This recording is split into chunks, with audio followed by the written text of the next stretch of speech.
ఈరోజు factors and multiples topics గురించి నేర్చుకున్నామండి. First వచ్చేసి ఇక్కడ ఫ్యాక్టర్స్ వచ్చేసి ఫస్ట్ నేను ఒక నెంబర్ తీసుకుంటానండి. ఫ్యాక్టర్స్ 12 అనే ఒక నెంబర్కి నేను ఫ్యాక్టర్స్ రాస్తున్నాను. ఫ్యాక్టర్స్ వచ్చేసి ఇక్కడ టేబుల్స్ని బేస్ చేసుకొని మనం ఫ్యాక్టర్స్ చూస్తాం. 12కి ఫ్యాక్టర్స్ ఏమేమి ఉన్నాయంటే ఫస్ట్ వచ్చేసి మనం 1 12 12, నెక్స్ట్ వచ్చేసి 2 6 12, నెక్స్ట్ 3 టేబుల్లో వస్తుందో చెక్ చేయాలండి. 3 టేబుల్లో వస్తే 3 4 12, నెక్స్ట్ 4 టేబుల్లో వస్తుంది అంటే నెక్స్ట్ 4 టేబుల్లో 4 3 12, నెక్స్ట్ 5 టేబుల్లో 5 6 6 2 12, నెక్స్ట్ వచ్చేసి 7 8 9 లేదండి, మళ్ళీ నెక్స్ట్ వచ్చేసి 12 1 12. దీన్నే ఇంకొకలాగా కూడా రాయొచ్చు. ఇక్కడ చూడండి 1 12 12, 2 6 12, 3 4 12. అంటే దీన్ని వచ్చేసి ఈ మెథడ్లో కూడా తీసుకోవచ్చు. ఇప్పుడు ఇక్కడ factors of 12 is equal to factors of 12 is first వచ్చేసి 1 2 3, నెక్స్ట్ 4, నెక్స్ట్ 6, నెక్స్ట్ 12. అంటే మనము ర్యాండమ్గా ఫ్యాక్టర్స్ రాయడం కంటే కూడా టేబుల్స్ని బేస్ చేసుకొని క్లియర్గా 1 టేబుల్ 2 టేబుల్ 3 టేబుల్ 4 టేబుల్ అని చెక్ చేసుకుంటూ రాసామనుకోండి, క్లియర్గా ఫ్యాక్టర్స్ అనేవి ఏవి మిస్ అవ్వకుండా వస్తుంది. నెక్స్ట్ 25 అనే నెంబర్కి చూద్దామండి. 25 అనే నెంబర్స్కి ఫస్ట్ వచ్చేసి 1 25 25, నెక్స్ట్ వచ్చేసి 2 టేబుల్లో 3 టేబుల్లో 4 టేబుల్లో ఎక్కడ రాదు. నెక్స్ట్ 5 5 25.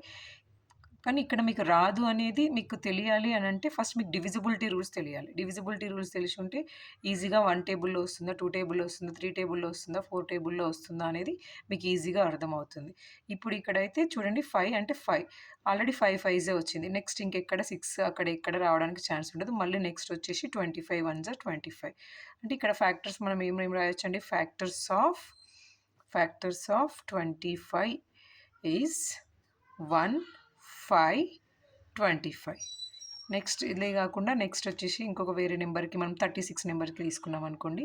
36 వచ్చేసి 1 36 36, నెక్స్ట్ వచ్చేసి 2 2 18 36, 2 18 36, నెక్స్ట్ 3 టేబుల్లో వస్తుందో చెక్ చేయాలి అంటే 3 టేబుల్లో 3 12 36, నెక్స్ట్ 4 టేబుల్లో 4 9 36, నెక్స్ట్ 5 టేబుల్లో రాదండి. 6 టేబుల్లో 6 6 36. ఇప్పుడు ఇక్కడ వచ్చేసి మనకి ఫ్యాక్టర్స్ ఆఫ్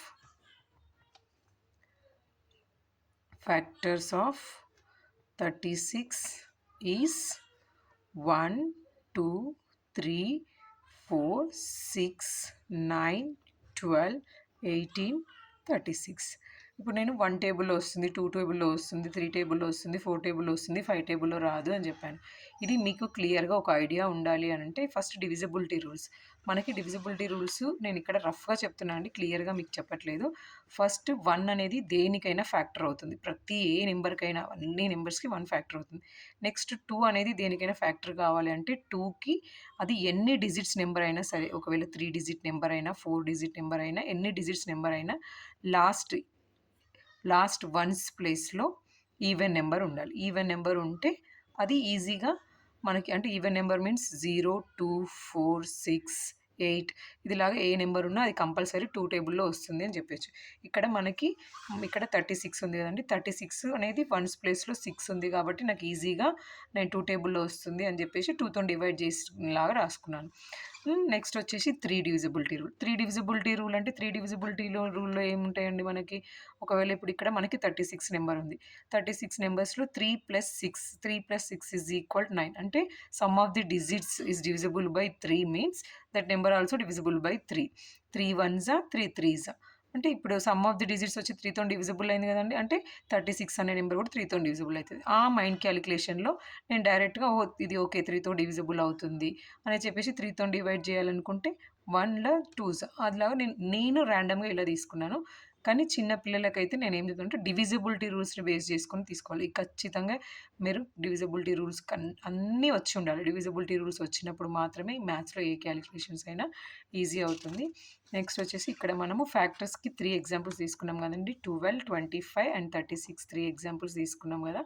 ఇప్పుడు నెక్స్ట్ వచ్చేసి మల్టిపుల్స్ గురించి చెప్పాలి అంటే మల్టిపుల్స్ అనేవి చాలా ఈజీ అండి. మల్టిపుల్స్ అంటే మనకు టేబుల్లో ఇప్పుడు ఒక 2 టేబుల్ ఉంది. 2 టేబుల్లో మనకి ఏమేమి వస్తాయి. 2 మల్టిపుల్స్ రాయమని ఇక్కడ చెప్పామంటే 2 multiples are, next 2 ones are 2, 2 twos are 4, 2 threes are 6, 2 fours are 8, 2 fives are 10, so on అంటే ఇన్ఫినిటీ. మనకు నెంబర్స్ ఎంత వరకు ఉన్నాయో అంతవరకు ఇన్ఫినిటీ. యాజ్ ఇట్ ఈస్గా 5 multiples, 5 multiples, 5 multiples, 5 multiples are 5, 10, 15, 20, so on infinity. లేదంటే మనకి క్వశ్చన్ ఎట్లా అడిగే ఛాన్స్ ఉంటుందంటే ఫస్ట్ 5 multiples ఆఫ్ 12 అని అడిగారు అనుకోండి, అప్పుడు ఎగ్జాక్ట్గా 12 multiples వచ్చేసి first 12, 12 twos are 24, 12 threes are 36, 12 fours are 48, 12 fives are 60. ఇక్కడి వరకు రాసి స్టాప్ చేయొచ్చు. అది ఒకవేళ నెంబర్ పర్టికులర్గా ఫస్ట్ 5, ఫస్ట్ 10 అదిలాగా మెన్షన్ చేసినప్పుడు ఆ 5 ఆర్ 10 రాసి సరిపోతుంది. ఒకవేళ ఏం మెన్షన్ చేయలేదు అంటే so on infinity. Okay, thank you.